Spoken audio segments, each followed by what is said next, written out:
tumekusanyika hapa kwa ajili ya mrejesho wa mradi uliofanyika na wenzetu wa Chuo Kikuu cha Dar es Salaam kuhusu Paradox Climate Smart Coffee Production ambao umefanywa kwa nchi ya Tanzania pamoja na Ethiopia. Lengo kubwa la project hiyo ni kuangalia ni namna gani mabadiliko ya tabia nchi yanavyoathiri uzalishaji na tija katika zao la kahawa nchini Tanzania pamoja na kuathiri kipato kwa wakulima wadogo.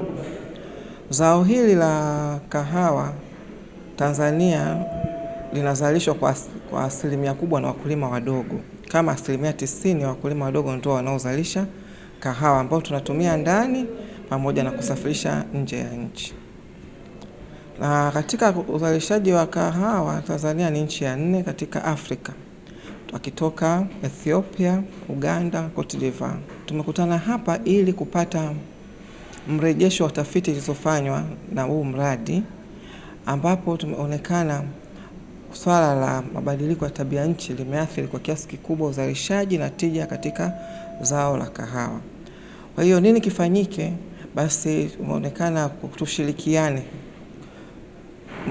Sekta moja haiwezi kufanikisha hili. Kwa kushirikiana wadau wa maendeleo, serikali, watunga sera, academician pamoja na wakulima, tunaweza tukapambana au tunaweza tukaja kupunguza matatizo ya tabia nchi. Naitwa Leonard Peter Binamungu, ni mratibu wa ruzuku za miradi ya tafiti Chuo Kikuu cha Dar es Salaam, lakini leo hapa nimemwakilisha mkurugenzi wa utafiti na machapisho wa Chuo Kikuu cha Dar es Salaam.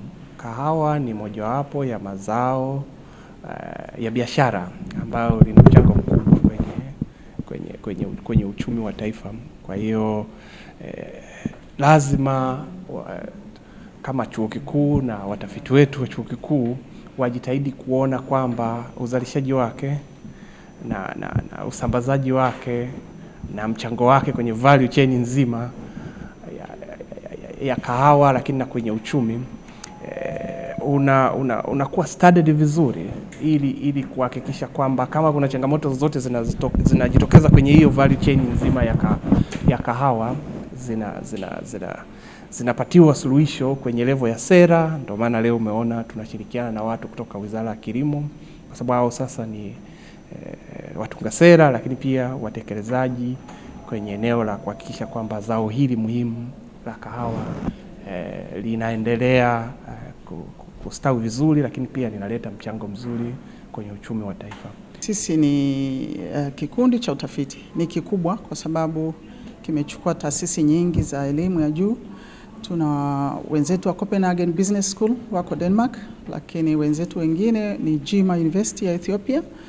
Tuna watu wametoka University of Basel iko Switzerland, mwingine yuko Lafayette USA, na sisi sasa wa Chuo Kikuu cha Dar es Salaam idara ya jiografia ni wanasayansi wa nyanja mbalimbali. Tulikuwa tunaangalia zao la kahawa namna linavyopambania hali na wakati huu zaidi wa mabadiliko ya tabia nchi.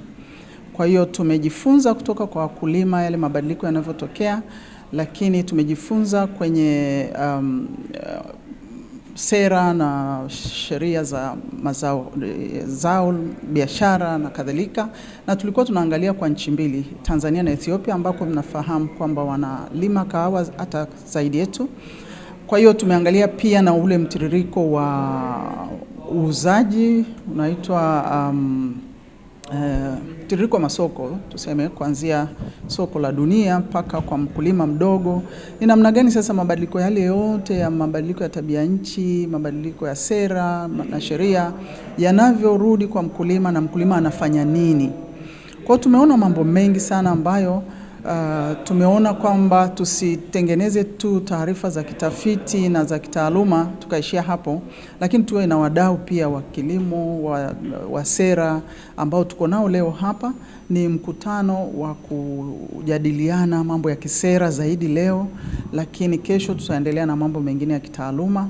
Tuna watu kutoka sehemu mbalimbali ikiwepo serikalini, kwenye taasisi binafsi zinazoshughulika na zao la kahawa, wauzaji, wafanyabiashara.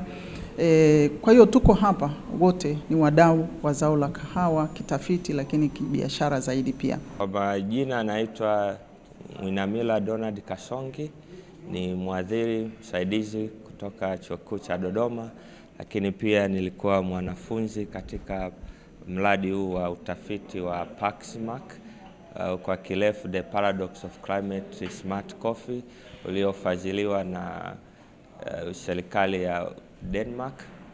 Na katika projekti hii tulikuwa tunaangalia namna gani mabadiliko ya tabia ya nchi yanavyoathiri kilimo cha kahawa, kuanzia kwenye mnyororo mzima wa thamani wa kahawa, lakini pia maeneo pia ya kahawa kwa miaka ijayo kama yataendelea kuwa yataweza kuendelea kustahimili kwa ajili ya kilimo cha kahawa. We're very fortunate to work with UDSM as our Tanzania partner and Jimma University in Ethiopia, focusing on climate smart coffee and understanding the challenges that many of the farmers are facing in terms of dealing with climate change. The world is changing in ways that we have never seen before, and it's having significant impacts on the livelihoods and opportunities of our communities and our country to develop and meet those challenges.